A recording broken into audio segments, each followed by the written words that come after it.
For Creamer Media's Polity, I'm Motsabi Hwayane. Political analyst Aubrey Machikwe discusses the widely criticized EFF's brand of parliamentary coup, insurrection, politics and policies. You state in your column that the EFF may be assuming roles both as a political party and as a social movement. Do you think that the strategy will strengthen or weaken the EFF? Well, there are two possibilities. If they maintain a healthy balance between the two dimensions of their identity, that is the modern parliamentary party and the protest movement, it can work to the advantage of the EFF because they will be visible both inside and outside Parliament, but also the mobilizing they do in pursuit of social and other goals in different communities, particularly poor communities, can add some value to the work they do in Parliament. But if they put too much emphasis on one dimension at the expense of the other, for instance, if they go to Parliament and make good interventions with regard to legislation and policies, but outside engage in forms of mobilization or protests that are seen to be outrageous, that may be alienating both to their current support base to some extent and to those who potentially would become part of their support base. So they need to maintain a healthy balance between the two and make sure that the conflict does not develop between the parliamentary party and the protest movement. Do you think the EFF's decision to wear overalls and domestic worker uniforms in Parliament is a powerful symbolism that will resonate positively with South African voters?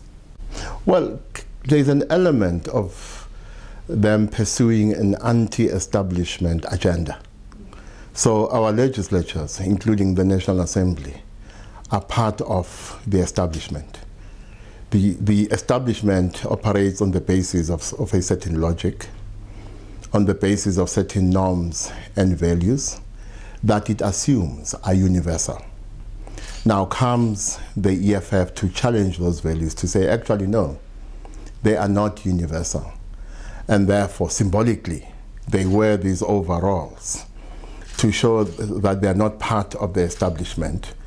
They are within Parliament, but they're in Parliament to pursue the agenda of their constituencies by attacking those values, norms, and logic of the establishment they are against, or which are not in the interest of the poor and the working class.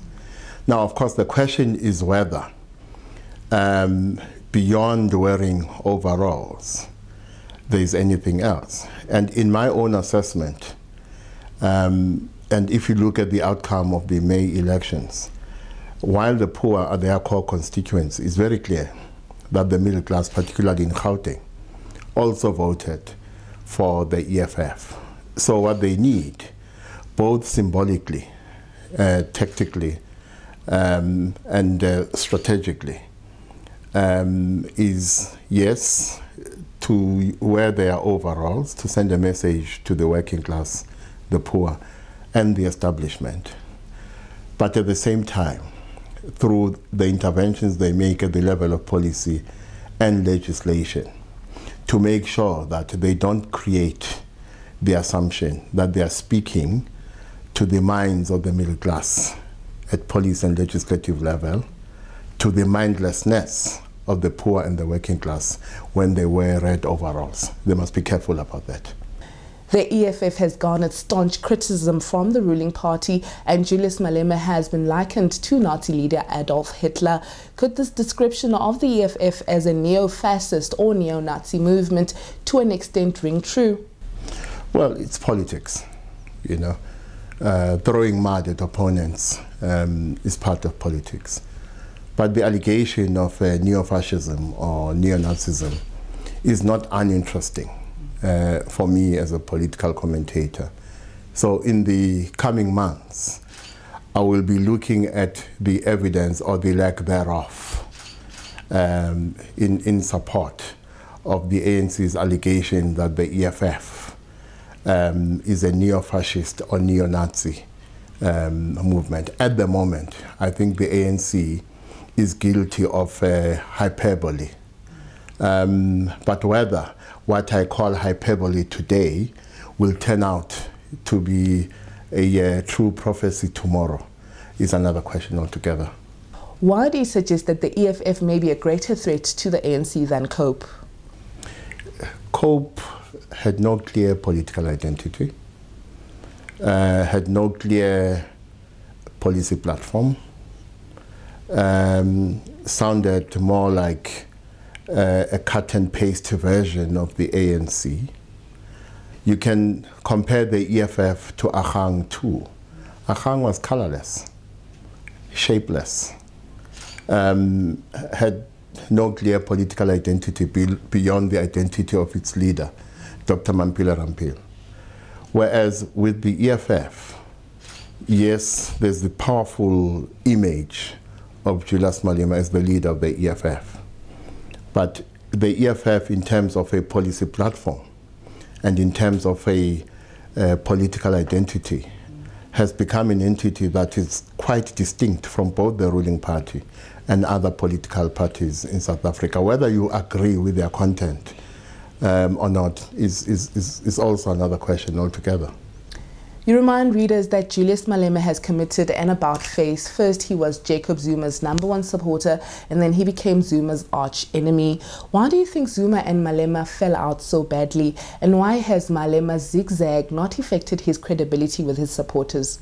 Well, they say politics is the art of the possible. And what that means in part is that an individual politician must respond to changes in his or her political environment.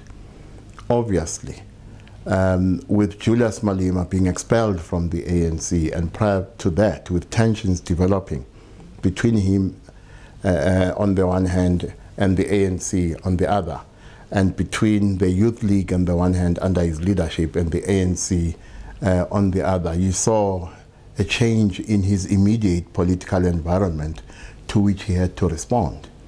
So despite the fact that he promised that his blood would always be black, green and gold, in response to that changing political environment, he had to form the economic freedom fighters. And of course, there is an extent to which, if you take the totality of what he has said before and the totality of what he is saying today, you can find examples of him being a typical politician who on one occasion wants it to believe the sky is blue, and on another wants it to believe the sky is red. And why has this zigzag not affected his credibility with his supporters? I don't think it has affected his credibility with his supporters. You can't scoff at the fact that in his first election, the EFF has won 1.1 million votes nationally and 400,000 votes in Gauteng. There is something there. And what that means to me is that whatever negativity is directed at him, whatever antipathy is developed towards him, it has not extended significantly to the support base of the EFF. In fact, the support base of the EFF looks at the EFF and Malema in contradistinction to what they believe is the betrayal and the failures of the ANC. And when they look at the ANC in that way, his image is enhanced.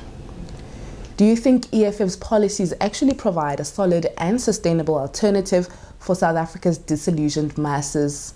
Well, that some of the policies, such as nationalization and expropriation of land without compensation, are workable,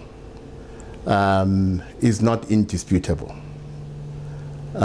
It's something as a society we should continue to debate, because we do need policy alternatives to what exists at the moment.